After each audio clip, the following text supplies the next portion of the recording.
Hi, I'm Arthur Adams. Hi, I'm James Tynan IV. We're the Miranda Brothers. Hi, I'm Stephanie Phillips. Hi, this is Sean Murphy. Hello, this is Ken Lashley. Greg Bully here. Hi, I'm Jenny Frison. Hey, I'm Jackson Lansing. I'm Colin Kelly. Hey, I'm Matt Joe. Hey, I'm Jeff Johns. Hey, I'm Scotty Young. No, I'm still Scotty Young, and you're watching Comic Vet. And you are watching The Comic Vet. You're watching The Comics Vet. And you're watching The Comic Vet. And you are watching The Comic Vet. And you're listening to The Comic Vet. And you're watching The Comic Vet. And you're watching The Comic Vet. And you're watching The Comic Vet. You're watching The Comic Vet. And you're watching The Comic Vet. So you're watching the Comic Vet. Go Saints.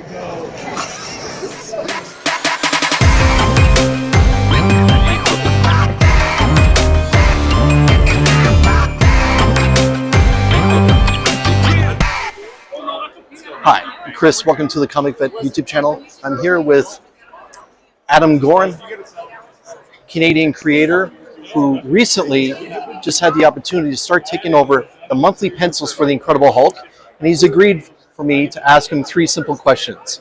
The first one's going to be, Adam, how did you get the Incredible Hulk gig? So I got on Incredible Hulk recently because I have worked with Philip Kennedy Johnson on Hellhunters. Before that, he's somebody whose writing I've enjoyed. I loved his writing on Superman. I was really enjoying his Hulk run before I got this assignment. We had talked about maybe working together before on certain things. And in his Hulk run, he created a character, Ghost Rider 1944, so World War II era Ghost Rider. And so that deserved its own spin-off. He liked me for it and was able to get me on the book. And I like to think that Hellhunters was something of an audition for Hulk. It was a lot of, it was a series about World War II era Marvel superheroes fighting demonic Nazis. So it was like really fun to draw. Loved it. I loved it. Thank you. Yeah, people really dug it. So it was an overall positive experience for myself, for Philip, for Marvel. So when it came time to bring in some fresh blood on Hulk, he thought of me, and they agreed. So Nick Klein, he's stellar artist, superstar, still the main guy on Hulk. Working on a monthly is a grueling process, and even the greats need some time in between things. So I'm lucky enough to come on and keep the book afloat while Nick is working on the next arc. So I'll be in rotation with that, and I've done a couple issues so far, and I'll be back for more. It's been really cool and exciting. Awesome. As someone that's been reading Johnson's Hulk right from day one and the previous volume as well, I'm really enjoying Johnson's Hulk run, even though he's got long hair and I'm a little jealous of that, I got to be honest. My second question for you is, Exquisite Corpses, an independent right now that seems to be gathering a lot of heat and is doing very well, which is obviously the offering from James Tynan IV. You have an exclusive cover that's coming up for the next issue, I believe, and I've had the opportunity to see it online.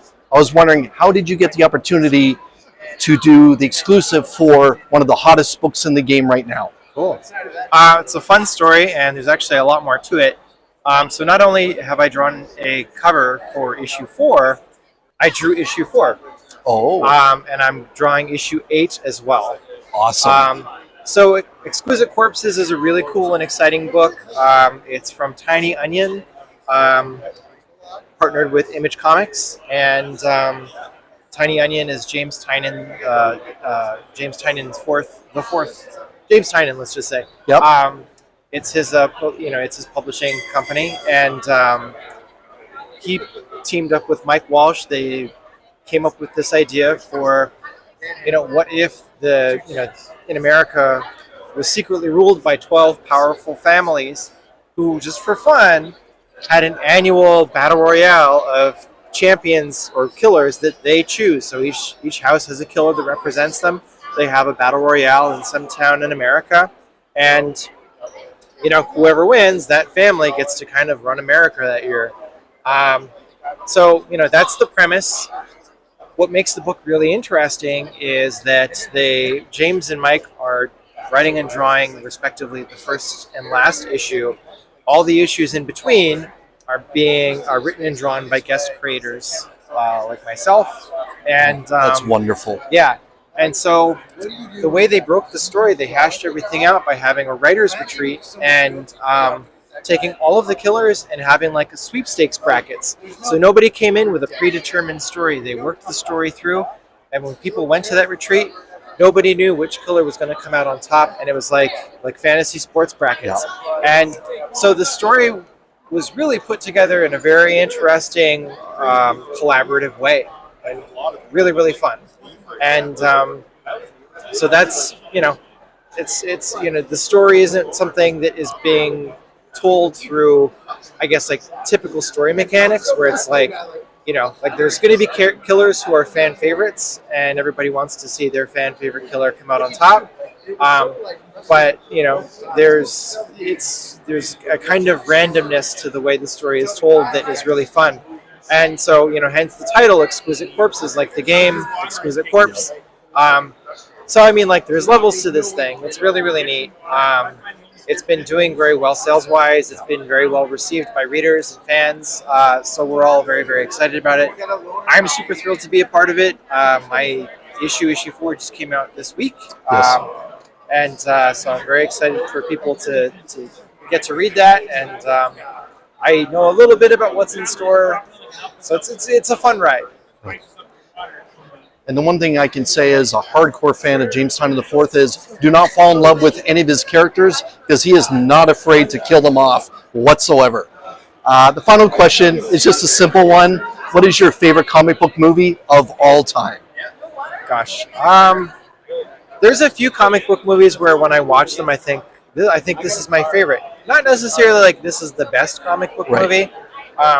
But there are some very strong contenders. I happen to,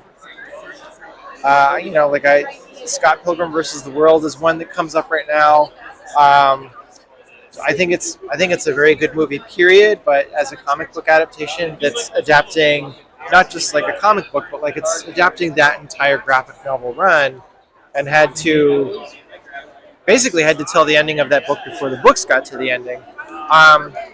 I think it's really good, and then when I watch it, I think this is probably my favorite comic book movie.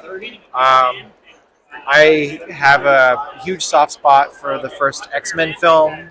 When I watch that, I think this is it's not perfect, but in a way it is perfect, which hard to explain, but feels true when I say it. Maybe this is recency bias, but I really do think that this year's Superman is as perfect a Superman movie in recent history as you can get. Give me a lot of great feelings. Those are the ones that come to mind. Ask me tomorrow. Who knows what I'll say. Awesome. Well, everyone, that's 3 questions with Adam Gorham. Make sure that you hit that like button. Make sure you subscribe. Leave a comment on your way out.